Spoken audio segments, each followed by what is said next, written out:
अजित पवारांच्या निधनानंतर सुनेत्रा पवार यांनी पक्षाच्या नाड्या हातात घेतल्या आणि पहिलाच डाव त्यांनी यशस्वीपणे खेळलाय। मी बोलते पुणे जिल्हा परिषदेच्या सभापती निवडीवेळची घटना।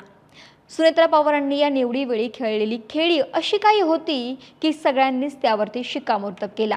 नेमकं काय घडलं पाहूयात। अजित पवारांच्या निधनानंतर पुणे जिल्हा परिषदेचा कारभार सुनेत्रा पवार पाहणार हे निश्चित झालं।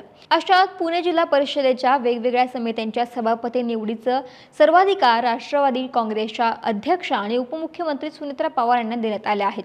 पुणे जिल्हा परिषदेतील सत्ताधारी राष्ट्रवादी काँग्रेसच्या सर्व सदस्यांची बैठक या संदर्भात 2 एप्रिलला सकाळी 10:30 वाजता जिल्हा परिषद अध्यक्ष वीर धवल जगदाळे यांच्या बंगल्यावरती सुरू झाली। या बैठकीमध्ये राष्ट्रवादी काँग्रेसच्या अध्यक्ष आणि उपमुख्यमंत्री सुनेत्रा पवार यांनी सभापती पदांसाठी पाठवलेले बंद पाकिट उघडण्यात आलं। यावेळी जिल्हा परिषद अध्यक्ष वीर धवल जगदाळे, उपाध्यक्ष विवेक वळसे पाटील, राष्ट्रवादी काँग्रेस जिल्हा परिषद गटनेते श्रीमंत ढोले आणि सर्व सदस्य उपस्थित होते। सभापती पदांसाठीची समितीनिहाय नावे जाहीर झाल्यानंतर पक्षाच्या सर्व जिल्हा परिषद सदस्यांनी एकमताने या नावांवरती शिक्कामोर्तबही केला। पुणे जिल्हा परिषदेच्या विविध समित्यांच्या सभापतींची घोषणा करण्यात आली आणि या पदांवरती 4 सदस्यांना संधी देण्यात आली। विशेष म्हणजे या नव्या सभापतींचा कार्यकाळ हा फक्त 1.25 वर्षांचा असणार आहे। निवडीनुसार इंदापूर तालुक्यातील अंकिता पाटील ठाकरे यांची महिला व बालकल्याण समितीच्या सभापती नियुक्ती करण्यात आली आहे। त्या माजी मंत्री हर्षवर्धन पाटील यांच्या कन्या आहेत।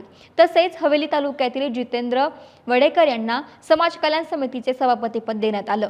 वेल्हा तालुक्यातील अमोल नलावडे यांच्याकडे बांधकाम आणि आरोग्य समितीची जबाबदारी देण्यात आली। तर मावळ तालुक्यातील दीपाली हुलावळे यांना कृषी समितीच्या सभापतीपदी निवड करण्यात आली। दरम्यान सभापती पदासाठी उमेदवारी जाहीर झालेल्या 4ही उमेदवारांचे उमेदवारी अर्ज अध्यक्षांच्या बंगल्यावरतीच भरण्यात आले होते आणि तिथूनच जिल्हा परिषदेमध्ये पीठासीन अधिकारी यशवंत माने यांच्याकडे दाखल करण्यात आले। जिल्हा परिषदेचे नवे सभापती अनुक्रमे म्हणजेच अमोल नलावडे जे वेल्हे तालुक्यातील आहेत, दीपाली हुलावळे मावळ तालुक्यातील, अंकिता पाटील इंदापूर तालुक्यातील आणि जितेंद्र वडेकर हे हवेली तालुक्यातील असे आहेत। त्या अधिकारानुसार जिल्ह्यातील विविध तालुक्यांतील समतोल साधत या 4 सदस्यांना संधी देण्यात आल्याचं पक्षाकडून सांगण्यात आलं। नवीन सभापतींना पद देतानाच त्यांच्या कार्यकाळाबाबतही स्पष्ट सूचना यावेळी देण्यात आल्या।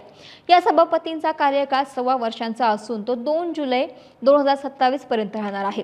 पण या निवडीमुळे खेड, जुन्नर, शिरूर आणि बारामती या तालुक्यांचा यावेळी पत्ता कट झालाय। खरं तर राष्ट्रवादी काँग्रेसच्या अध्यक्ष सुनेत्रा पवार यांनी सुरुवातीला भोर तालुक्यातील विक्रम खुटवड यांना सभापती पदाची संधी दिली होती। त्यांचं नावही अधिकृतपणे जाहीर करण्यात आलं होतं। मात्र खुटवड यांनी मला सभापती पद नको असं म्हणत ही संधी नाकारली। त्यानंतर ऐनवेळी त्यांच्याऐवजी वेल्हे तालुक्यातील अमोल नलावडे यांना ही संधी देण्यात आली। खुटवड यांना कृषीचे सभापती पद देण्यात येणार होतं, मात्र त्यांना मोठे पद हवं असल्याबाबत चर्चा राजकीय वर्तुळात आहे। तसंच 2.5 वर्षांनंतर जिल्हा परिषदेत अध्यक्ष बदलण्यात येणार आहे। त्याच्यामध्ये खुटवड हे अध्यक्षपदासाठी इच्छुक आहे, त्यामुळे त्यावेळी त्यांनी आपला पत्ता कट होऊ नये या दृष्टिकोनातून त्यांनी हे पद नाकारले असल्याची ही चर्चा राजकीय वर्तुळामध्ये सुरू आहे। यापूर्वी पुणे जिल्ह्यातील राष्ट्रवादी काँग्रेसच्या आजी माजी आमदारांनीच उपमुख्यमंत्री सुनेत्रा पवार यांच्याकडे जिल्हा परिषद पदाधिकाऱ्यांचा कार्यकाळ 1.25 वर्षांचा ठेवण्याची मागणी केली होती। त्यामुळे जिल्हा परिषद सभागृहाचा 5 वर्षांच्या कार्यकाळातील अधिकाधिक सदस्यांना पदाधिकारी म्हणून काम करण्याची संधी मिळेल हा यामागचा हेतू आहे। आणि त्यामुळेच आता या निर्णयामुळे या 5 वर्षांच्या कालावधीमध्ये सुमारे 24 जिल्हा परिषद सदस्यांना पदाधिकारी होण्याची संधी उपलब्ध होणार असल्याचं समजते। त्यामुळे सुनेत्रा पवारांची ही खेळी यशस्वीपणे कशा पद्धतीनं पुणे जिल्हा परिषदेच्या सभापती निवडीवेळी कामी आली याची चर्चा आता राजकीय वर्तुळात रंगली आहे। महाराष्ट्रातील सर्व बातम्यांचे विश्वासार्ह व्यासपीठ